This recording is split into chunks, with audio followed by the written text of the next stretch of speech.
এই ভিডিওতে আমি আলোচনা করব অন্নপূর্ণা যোজনার আপডেটেড নতুন ফর্ম নিয়ে।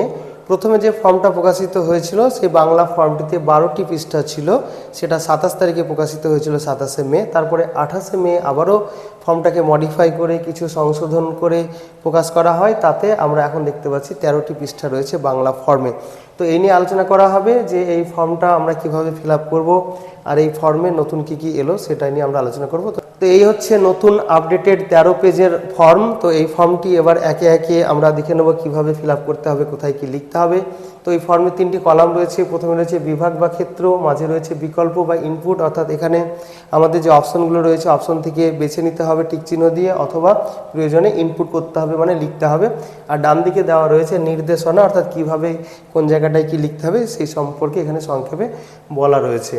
তো এই যে ফর্মটা দেখতে পাচ্ছেন, তো প্রথমে আমরা পেয়ে যাচ্ছি যে পারিবারিক পরিচয়। তো তার মধ্যে আমরা প্রথমে পাচ্ছি যে পরিবারের প্রধানের নাম HOF, অর্থাৎ হেড অফ দ্য ফ্যামিলি বা পরিবারের প্রধানের নামটা লিখতে হবে এই খানটাতে আমাদের, অর্থাৎ এই জায়গাটায় আমাদের পুরো নামটা কিন্তু এখানে লিখে দিতে হবে। এবার কী ধরনের নাম লিখতে হবে, আধার কার্ডে যে ধরনের নাম আছে সেই অনুযায়ী কিন্তু আমাদের নামটাকে লিখতে হবে। এরপরে আমাদের 2 নম্বর রয়েছে জন্ম তারিখ, এই জায়গাটায় পরিবারের প্রধানের জন্ম তারিখ লিখতে হবে। তারপরে পরিবারের প্রধানের লিঙ্গ, পুরুষ না স্ত্রী, সেটা এখান থেকে আমাদের বেছে নিয়ে নির্দিষ্ট জায়গাতে লিখতে হবে। এইবারে পরিবারের প্রধানের যে আধার নম্বর, সেই আধার নম্বরটা এই ঘরে আমাদের লিখে দিতে হবে। তারপরে রয়েছে যে ডিজিটাল রেশন কার্ডের পারিবারিক আইডি যদি থাকে, অর্থাৎ ওই ডিজিটাল রেশন কার্ডের যে সংখ্যা বা রেশন কার্ডের পারিবারিক আইডি বলতে কি বলছে বিষয়টা একটু কনফিউশন আছে, এটা আপনারা ভালোভাবে জেনে নিয়ে লিখবেন। অর্থাৎ ফর্মটা যখন সরকারি আধিকারিক আপনার বাড়িতে দিতে যাবে, কোনো সমস্যা থাকলে আপনারা জেনে নেবেন কোথায় কি লিখছেন, বা যে জায়গাটা বুঝতে পারবেন আপনারা ফাঁকা রেখে দেবেন। জমা দেওয়ার সময় জিজ্ঞেস করে আপনারা কিন্তু ঠিকভাবে লিখবেন। ফর্মটা তাড়াহুড়ো করে কিন্তু কোনো রকমের ভুল করবেন না। এই যে ফর্মটা দেখতে পাচ্ছেন, এটা আপনারা অফলাইন ফর্ম দেখছেন, অনলাইনেও কিন্তু আপনারা এটা ফিল আপ করতে পারবেন। তবে আপনারা অনলাইন এবং অফলাইন যে পদ্ধতিতেই করুন না কেন, আপনারা কিন্তু ফিজিক্যাল ভেরিফিকেশান বা ফিল্ড ভেরিফিকেশান কিন্তু হবে, এবং তারপরেই কিন্তু আপনার ফর্ম অ্যাকসেপ্ট বা রিজেকশনের বিষয়টা আসবে। তো এখানে ডিজিটাল রেশন কার্ডের পারিবারিক আইডি যদি থাকে সেটা এখানে লিখতে বলা হয়েছে। এরপর রয়েছে যে পরিবারের সদস্য সংখ্যা, ওই পরিবারে মোট কতজন লোক রয়েছে, 4 জন না 5 জন না 6 জন, সেই সংখ্যাটা এখানে লিখতে হবে। এরপরে পুরো পোস্টাল অ্যাড্রেস বা ঠিকানা এখানে লিখতে হবে, যেমন এখানে বলে দিয়েছে যে স্থায়ী ঠিকানা যেটা সেটা এখানে লিখতে বলা হয়েছে। এরপরে যোগাযোগ নম্বর, অর্থাৎ ফোন নম্বর যেটা আছে এখানে বলে দিয়েছে যে আধারের সঙ্গে সংযুক্ত যে ফোন নাম্বার সেটাই কিন্তু এখানে দিতে বলা হয়েছে পরিবারের প্রধানের। তো এতক্ষণ পর্যন্ত যেটা আমরা দেখলাম সেটা হচ্ছে পরিবারের যিনি প্রধান তার কিন্তু তথ্য এখানে চাইলো। এরপরে দেখুন বলছে যে নাম, জন্ম তারিখ, লিঙ্গ, পরিবারের প্রধানের সঙ্গে সম্পর্ক, আধার নম্বর, এইগুলো লিখতে হবে। পরিবারের সকল সদস্য, যতগুলো সদস্য রয়েছে সকলের কিন্তু এখানে লিখতে হবে, তাদের বয়স যাই হোক না কেন সমস্ত সদস্যের তথ্য এখানে দিতে হবে।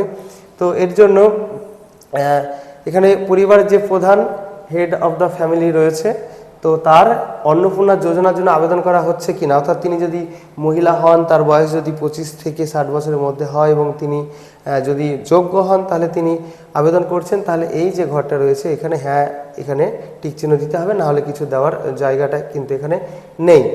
আর নিচে যে জায়গাগুলো রয়েছে সেটা হচ্ছে পরিবারের যে সমস্ত আরও সদস্য রয়েছে তাদের ডিটেলস এখানে লিখতে হবে। এই ফর্মে পরিবারের কর্তা সহ মোট 6 জনের তথ্য এখানে কিন্তু দেওয়া যাবে। তো এখানে আর একটা জিনিস বলছে যে বয়স যদি 5 বছরের কম হলে আধার না চিহ্নিত করুন, অর্থাৎ 5 বছরের কম যাদের বয়স তাদের আধারের জায়গায় কিছু লেখার দরকার নেই, সেখানে NA লিখতে হবে। তো পরিবারের প্রধানের ডিটেলস কিন্তু এই পর্যন্ত হয়ে গেল। পরিবারের প্রধান যদি অন্নপূর্ণা যোজনার যোগ্য হয় তাহলে এখানে হ্যাঁ টিক দিবেন, নাহলে না করলেন বা এই কিছু করার দরকার নেই। এবারে 1 নম্বর সদস্যের নাম, জন্ম তারিখ, লিঙ্গ, পরিবারের প্রধানের সঙ্গে সম্পর্ক কি রয়েছে, অর্থাৎ পরিবারের প্রধান তার পরিবারের প্রধানের তিনি কে হন সেই বিষয়টা এখানে সম্পর্কটা নির্ণয় করতে হবে। এরপরে আধার নম্বর দিতে হবে। তারপরে একই রকমভাবে ঠিক একই তথ্য পরিবারের 2 নম্বর সদস্য থেকে শুরু করে একদম পরপর লিখে যেতে হবে। একদম 5টা সদস্য কিন্তু এখানে রয়েছে, আর পরিবারের প্রধানকে ধরলে 6টা, এই পর্যন্ত সেই বিষয়টা কিন্তু হয়ে গেল। তো এরপরে রয়েছে যে পরিবারের প্রধানের পরিবারের প্রধান এবং পরিবারের সকল প্রাপ্তবয়স্ক সদস্যের ব্যাংক অ্যাকাউন্টের ডিটেলস দিতে হবে। এবার এই ব্যাংক অ্যাকাউন্টের ডিটেলসের জায়গায় ডিবিটি যুক্ত যে ব্যাংক অ্যাকাউন্ট অর্থাৎ ডাইরেক্ট বেনিফিট ট্রান্সফারের অর্থাৎ আধার লিঙ্ক যে ব্যাংক অ্যাকাউন্ট সেইটা এখানে দিতে বলা রয়েছে। তো এখানে প্রথমেই চাইছে HOF অর্থাৎ হেড অফ দ্য ফ্যামিলি, তো তার ব্যাংকের নাম এখানে লিখতে হবে, অ্যাকাউন্ট নম্বর লিখতে হবে আর IFSC কোড লিখতে হবে। তারপরে একই রকমভাবে এখানে পরিবারে 1 নম্বর সদস্য, 2 নম্বর সদস্য, 3 নম্বর সদস্য, 5 নম্বর সদস্য একদম পরপর লিখে দিতে হবে। তো ব্যাংকের ডিটেলস গেল। এবার আসছে এপিক অর্থাৎ ভোটার কার্ড সংক্রান্ত তথ্য কিন্তু এখানে চাওয়া হয়েছে। প্রথমে পরিবারের যিনি হেড রয়েছেন তার এপিক নম্বর, তারপরে এপিক নম্বর দেওয়ার পরে এখানে বিধানসভা ক্ষেত্র এবং অংশ নম্বর দিতে হবে, অর্থাৎ বিধানসভার নম্বর এবং অংশ নম্বর এই জায়গাটায় দিতে হবে। এরপরে দেখতে পাচ্ছেন ওই একই রকমভাবে 1 নম্বর সদস্য তার এপিক নম্বর, বিধানসভার নম্বর, অংশ নম্বর মানে বুথ নম্বর বা পার্ট নম্বর, এরকমভাবে যতগুলো সদস্য রয়েছে সবগুলো পরপর দিয়ে যেতে হবে 5 জনের। এরপরে 12 নম্বর বিভাগ, এখানে আমাদের যেটা চাইছে সেটা হচ্ছে যে আমাদের যে কোন ক্যাটাগরিতে আমরা পড়ছি, কোন কাস্টের মধ্যে পড়ছি, আনরিজার্ভড না আনরিজার্ভড, ইডব্লিউএস বলতে এখানে আর্থিকভাবে পিছিয়ে পড়া, তপশিলি জাতি না উপজাতি, যার ক্ষেত্রে যেটা প্রযোজ্য হবে সেইটা এখান থেকে বেছে নিতে হবে। এবার এইখানে দেখুন বলছে যে শংসাপত্রের কিন্তু প্রয়োজন হবে। এরপরে রেশন কার্ড বা ভর্তুকির তথ্য তারপরে চাইছে। তো এখানে যে আপনি কি ডিজিটাল রেশন কার্ড, মানে আপনার কি ডিজিটাল রেশন কার্ড আছে, এটা পরিবারের কর্তার আছে কি না সেটা হ্যাঁ বা নাই ঠিক দিতে হবে। যদি রেশন কার্ড থাকে অর্থাৎ হ্যাঁ যদি ঠিক হয়, এই হ্যাঁতে যদি ঠিক হয় তাহলে এইখানে কি ধরনের রেশন কার্ড রয়েছে, এই যে ক্যাটাগরিগুলো রয়েছে এর মধ্যে থেকে বেছে নিতে হবে। এবার এই পরিবারটি নিয়মিত রেশন তুলছে কিনা হ্যাঁ না না সেই উপযুক্ত ঘরে টিক মারতে হবে। এরপরে সম্পদ অর্থাৎ ওই পরিবারের কি কি ধন সম্পত্তি রয়েছে তার ডিটেলসও দিতে হবে। বাড়ির ধরন বলছে আপনার বাড়িতে কি 3 বা তার বেশি পাকা ঘর আছে, হ্যাঁ না না টিক চিহ্ন দিতে হবে। পারিবারিক জমির মালিকানা, হ্যাঁ না না অর্থাৎ ওই পরিবারটার জমি আছে কিনা সেটা এখানে হ্যাঁ বা নাই দিতে হবে। আর এইখানে দেখুন জমির রেজিস্ট্রেশন নথি বা মিউটেশনের কপি বা ROR বা এই ধরনের তথ্য কিন্তু এখানে দেওয়ার কথা বলা হয়েছে। এবারে বিভাগ বা ক্ষেত্র পরেরটাতে দেখতে পাচ্ছেন যে পরিবারের সকল সদস্যের মোট জমির পরিমাণ কত শতক জমি রয়েছে ওই পরিবারের মোট, সেটা এখানে দিতে হবে। তো এখানে জমির যে নথি, যে রেজিস্ট্রেশন নথি বা সর্বশেষ ROR জমির নথি, সেই নথি অনুযায়ী কিন্তু এখানে লিখতে হবে। তারপর এবার যানবাহন, ওই পরিবারে কি ধরনের যানবাহন রয়েছে, যে আপনি বা পরিবারের কোনো সদস্য কি অবাণিজ্যিক মোটর চালিত 4 চাকা গাড়ি অর্থাৎ যেটাকে আমরা প্রাইভেট কার বলি, বাণিজ্যিক গাড়ি নয়, তো সেই ধরনের গাড়ি আছে কি না সেটা লিখতে হবে। যদি থাকে তাহলে গাড়ি কটা রয়েছে সেই গাড়ির সংখ্যা এখানে লিখতে হবে, আর গাড়ির রেজিস্ট্রেশন নম্বর লিখতে হবে। আর এখানে আরও একটা জিনিস বলেছে যে গাড়ি, জিপ বা ট্র্যাক্টর অন্তর্ভুক্ত করুন, আর সেই সঙ্গে যদি হ্যাঁ হয় তাহলে মডেল, এখানে কিন্তু আবার গাড়ির মডেলটাও লিখতে বলেছে। এরপরে রয়েছে পরিবার ভিত্তিক সদস্যের স্বাস্থ্য বিমা ডিটেলস চাইছে। তো যদি স্বাস্থ্য বিমা না থাকে তাহলে এখানে এই ঘরে ঠিক হবে, আর যদি থাকে তাহলে পরে কি ধরনের রয়েছে স্বাস্থ্য বিমা প্রত্যেকটা সদস্যের কিন্তু এখানে চাইছে। হেড অফ দ্য ফ্যামিলির সরকারি যদি থাকে তাহলে এইখানে ঠিক হবে, আর যদি বেসরকারি থাকে তাহলে এখানে ঠিক হবে। এইবারে স্বাস্থ্য সাথী তো প্রায় প্রত্যেকেরই আছে, সেটাকে এখানে ধরা হবে কিনা এটা আপনাদের একটু জেনে নিতে হবে। তো সেই বিমার অঙ্ক কত রয়েছে, সাম অ্যাসেট কত রয়েছে, প্রিমিয়ামের বিবরণ অর্থাৎ প্রিমিয়াম লাগে কি লাগে না বা কত লাগে সেই বিবরণটা এখানে দিতে বলা হয়েছে।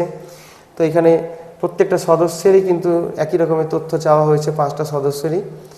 এবার বিমা সংক্রান্ত গেলে এবার আয় বা পেশার ডিটেলস এখানে দিতে হবে। প্রথমে বলছে যে কোনো সদস্য কি আয়কর বা পেশাগত কর প্রদান করেন, তো আয়কর যদি দিয়ে থাকে তাহলে হ্যাঁ, না হলে পরে না। পরিবারের সদস্যদের প্যান কার্ড যদি থাকে তাদের ডিটেলস এখানে দিতে হবে। দেখতে পাচ্ছেন প্রত্যেকটা সদস্যের কি কি চাইছে, নাম এবং প্যান কার্ডের নম্বর চাইছে। প্রথমে হেড অফ দ্য ফ্যামিলির নাম এবং প্যান কার্ডের নম্বর, একরকমভাবে সদস্য 1 এর নাম, প্যান কার্ডের নম্বর, সদস্য 2 এর, এই করতে করতে 5 জন সদস্যেরই ডিটেলস, প্যান কার্ডের ডিটেলস দিতে হবে। এবার রয়েছে কর্মসংস্থানের ধরন অর্থাৎ কে কি ধরনের কাজ করে। প্রথমে পরিবারের প্রধান দিয়ে শুরু হচ্ছে, পরিবারের প্রধান কি কাজ করে, সরকারি ক্ষেত্র না বেসরকারি ক্ষেত্র, সংগঠিত ক্ষেত্র, বা এই যে অপশনগুলো রয়েছে যার ক্ষেত্রে যেটা প্রযোজ্য হবে সেটা দেখে নেবেন।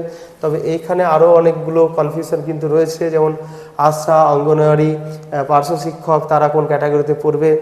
বা আরও এই ধরনের অনেক কর্মচারী রয়েছে, যেমন সিভিক ভলেন্টিয়ার, তাদের এই ধরনের অনেক কর্মচারী রয়েছে, তারা কোন ক্যাটাগরিতে পড়বে সেটা কিন্তু এখানে আরও পরিষ্কার হওয়ার প্রয়োজনীয়তা আছে। আশা করি এগুলো ট্রেনিংয়ে ঠিকঠাক হয়ে যাবে। তো এরপরে প্রত্যেকটা সদস্যের কিন্তু এই বিষয়গুলো পরপর দিতে হবে। এরপরে রয়েছে এরপরে আমরা পেয়ে যাচ্ছি যে পরিবারের শিক্ষিত প্রাপ্তবয়স্ক সদস্যের সংখ্যা এবং পরিবারের অশিক্ষিত প্রাপ্তবয়স্ক সদস্যের সংখ্যা দিতে হবে, অর্থাৎ ওই পরিবারে যতজন সদস্য রয়েছে তাদের কতজন শিক্ষিত এবং কতজন অশিক্ষিত সেই সংখ্যাটা দিতে হবে। এটা কিন্তু প্রাপ্তবয়স্ক যারা তাদের সংখ্যা চাইছে। এবার পরিবারের প্রধান থেকে শুরু করে প্রত্যেকের আবার ব্যক্তিগত তথ্য চাইছে, পরিবারের প্রধান শিক্ষিত না অশিক্ষিত। এবার সর্বোচ্চ শিক্ষাগত যোগ্যতা কার কত রয়েছে প্রয়োজনে সেটা কিন্তু দিতে হবে।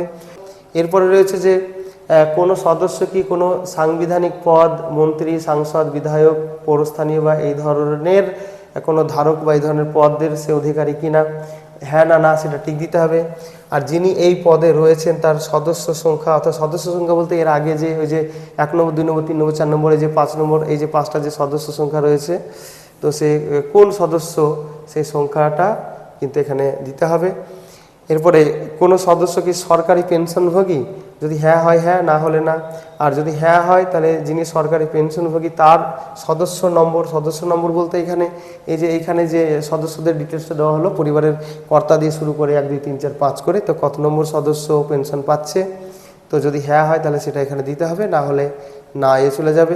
এরপর হচ্ছে যে কোনো সদস্য কি জিএসটির অধীনে নিবন্ধিত আছেন, অর্থাৎ এই যে কর্তাসহ আরও 5 জন সদস্যকে ওখানে উল্লেখ করা হয়েছে আগে, তাদের মধ্যে কারো যদি জিএসটিতে নাম থাকে, জিএসটি নিবন্ধন থাকে, তাহলে হ্যাঁ, না হলে না, এটার বিষয়টা এখানে রয়েছে। যদি হ্যাঁ হয় তাহলে এখানে আবার কিন্তু দেখতে পাচ্ছেন যে জিএসটির নম্বর কিন্তু এখানে দিতে বলা হয়েছে। এরপরে পরিবারের মোট বার্ষিক আয় টাকায়, অর্থাৎ কত টাকা আয় করে ওই পরিবারটা বছরে, সেটা এখানে লিখতে হবে। এরপরে রয়েছে যে অন্যান্য পরিচয় নথি, সিএএ আবেদনের বর্তমান অবস্থা, অর্থাৎ কেউ যদি সিএএতে অর্থাৎ সিটিজেন অ্যামেন্ডমেন্ট অ্যাক্টে যদি কেউ আবেদন করে থাকে, তাদের ডিটেলস এখানে দিতে হবে। তো এখানে দেখতে পাচ্ছেন যে পরিবারের প্রধান দিয়ে শুরু, যদি প্রযোজ্য না হয় অর্থাৎ সে সিএএতে আবেদন করার তার প্রয়োজনীয়তা নেই, সেক্ষেত্রে প্রযোজ্য নয় হবে। আর যদি আবেদন করা হয়ে থাকে তাহলে এই ঘরে টিক দিতে হবে এবং আবেদনের নম্বরটা কিন্তু এখানে দিতে হবে। আর যদি সিএএতে আবেদন করার পরে তার সিএএ সার্টিফিকেট পেয়ে গিয়ে থাকেন তিনি, তো সেক্ষেত্রে এই ঘরে টিক দিয়ে সার্টিফিকেট নম্বরটা এখানে দিতে হবে। এত পরিবারের কর্তা দিয়ে শুরু করে 5 জন যে সদস্য রয়েছে প্রত্যেকের ওই একই জিনিস এখানে রয়েছে।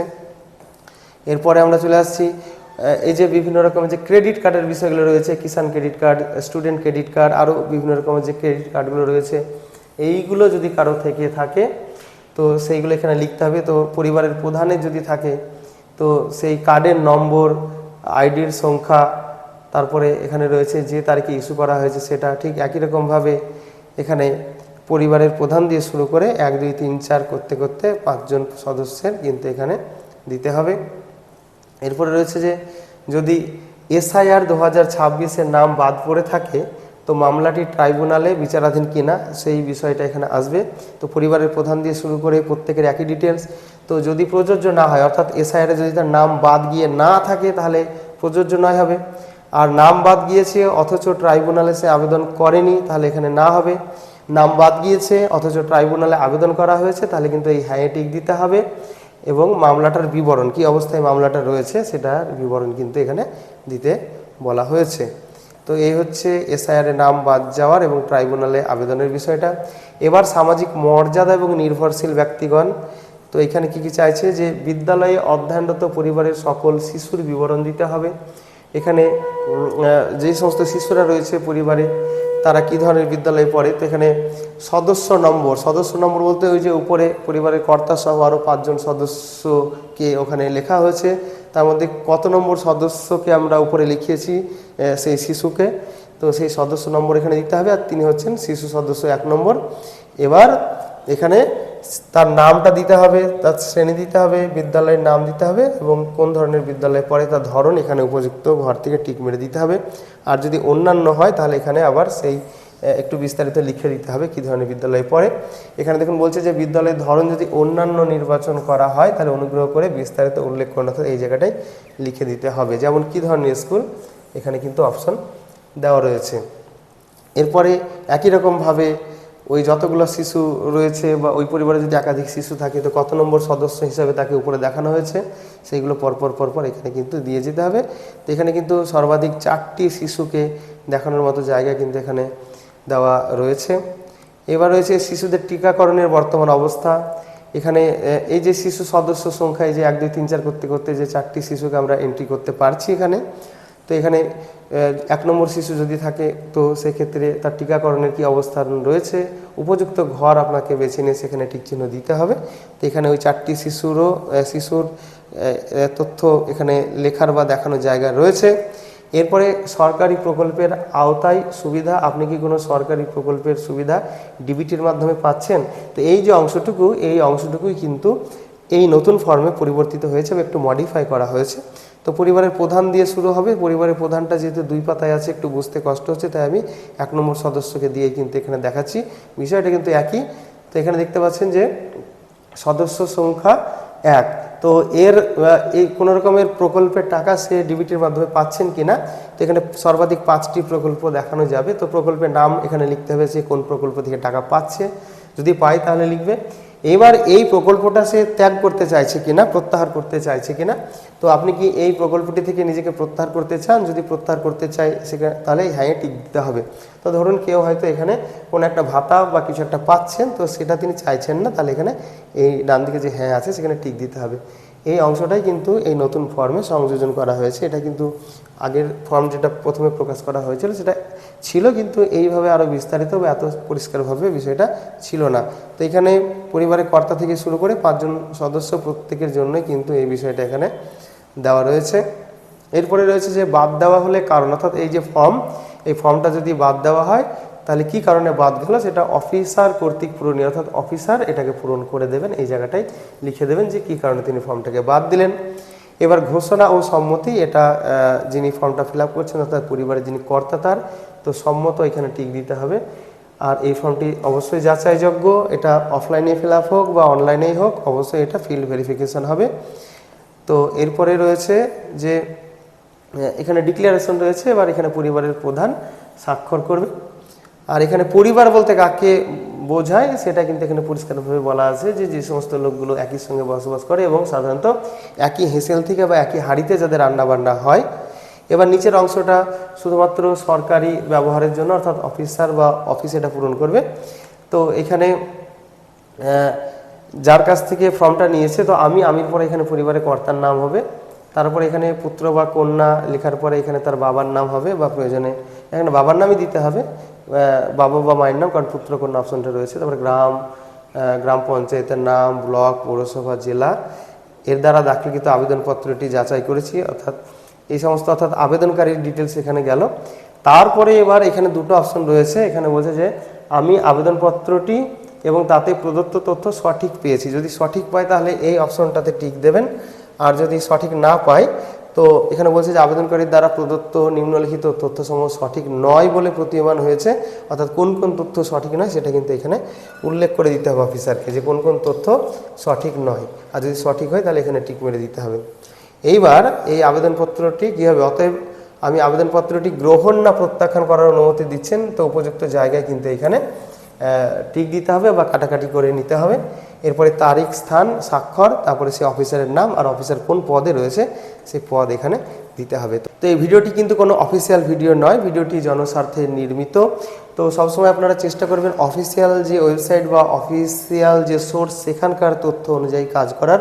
তাছাড়া প্রতিনিয়ত কিন্তু বিভিন্ন রকমের গাইডলাইন্স বা নির্দেশিকায় পরিবর্তন আসে, এবং আপনারা সেক্ষেত্রে লেটেস্ট যে নির্দেশিকা বা গাইডলাইন্স যেটা অফিসিয়াল নির্দেশিকা সেই অনুযায়ী কিন্তু সমস্ত রকমের কাজ করার চেষ্টা করবেন। তাহলে এটুকুই ছিল এই ভিডিওটির আলোচনা। আবার ফিরে আসছি অন্য কোনো ভিডিওতে। বাই।